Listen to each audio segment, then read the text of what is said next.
We're not doing our review of Superman from a phone booth for the reason you probably think we are.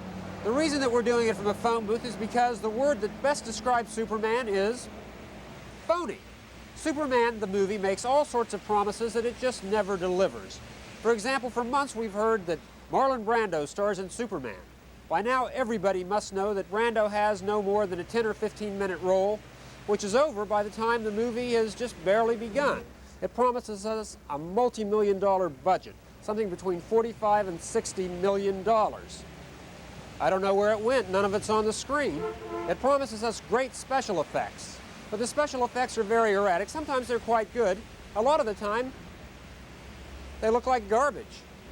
But worst of all, Superman the movie promises us a homage to the old DC comic books that most of us read and really revered in our youths. Well, I'll tell you, the comic books were never as naive and as silly as Superman the movie. Pardon me while I change, and I'll give you an example in the meantime. How tall are you? About 6'4". Oh, I'm sorry, I embarrassed you, didn't I? Oh, no. The problem with Superman the movie is that it never seems to know whether it wants us to take it seriously or not. If it's nothing but a campy put-on, why then are we subjected to Marlon Brando's pompous discourses? And why must we suffer through the pointless romantic flying interludes with Superman and Lois Lane? And why in the early parts of the film does the camera seem to want to dwell interminably upon waving fields of wheat in Smallville like some boon Dr. Zhivago? There are times when Superman is as slow as a crawling bullet. On the other hand, if we're meant to take the film seriously, why is the dialogue so insipid? And why do they decide to treat the arch-villain Lex Luthor like one of the clown criminals from the old Batman television series instead of the diabolical menace that he was in the comic books? If nothing else, Superman proves that you can't take footage that looks like it was left over from the towering inferno and earthquake, superimpose a likable guy who resembles an overinflated Bobo doll, and have the result come out anything except ridiculous. For Channel 2 News, I'm Stuart Rosenthal in Portland on the Flight Beat. The problem with Superman the movie is that it never seems to know whether it wants us to take it seriously or not. Can you turn him down a little bit, please? Well, that was Superman 1. Now here's Superman 2. And it's a pleasure to tell you that Superman 2 is a vast improvement over its predecessor. This time, Superman has to save the Earth from 3 supervillains from Krypton, all of whom have exactly the same powers that he does. The storyline is tight and moves right along without any of the ill-advised pseudo-artistic interludes or broad, low comedy that bogged down the first film. There is plenty of humor, but it's integrated into the picture in a way that doesn't detract from the ever-rising level of suspense. There's a wealth of sight gags that seem to arise spontaneously without slowing the action down a bit. And some of the funniest stunts actually emphasize how cruel and ruthless the super baddies can be. Superman 2 also has a lot more fun with its characters than Superman 1 did. The romance between the Man of Steel and Lois Lane progresses sweetly to a point where their love can no longer qualify as unrequited. The disarming charm and innocence of this relationship is as exciting as the ultimate battle royal with the trio of arch-criminals.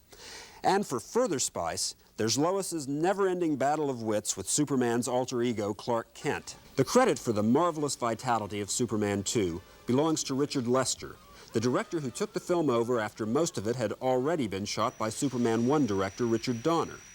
As with such past movies as A Hard Day's Night, Petulia, and The Three Musketeers, Lester's wit, keen eye for absurdity, and whimsical sense of timing shines through the entire production.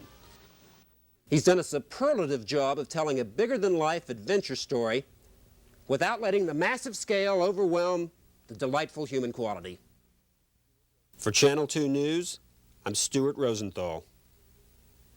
Yes, Superman's back in town, this time playing it mostly for laughs at your local theater. Richard Lester, the man who gave us A Hard Day's Night and The Three Musketeers, directed Superman 3.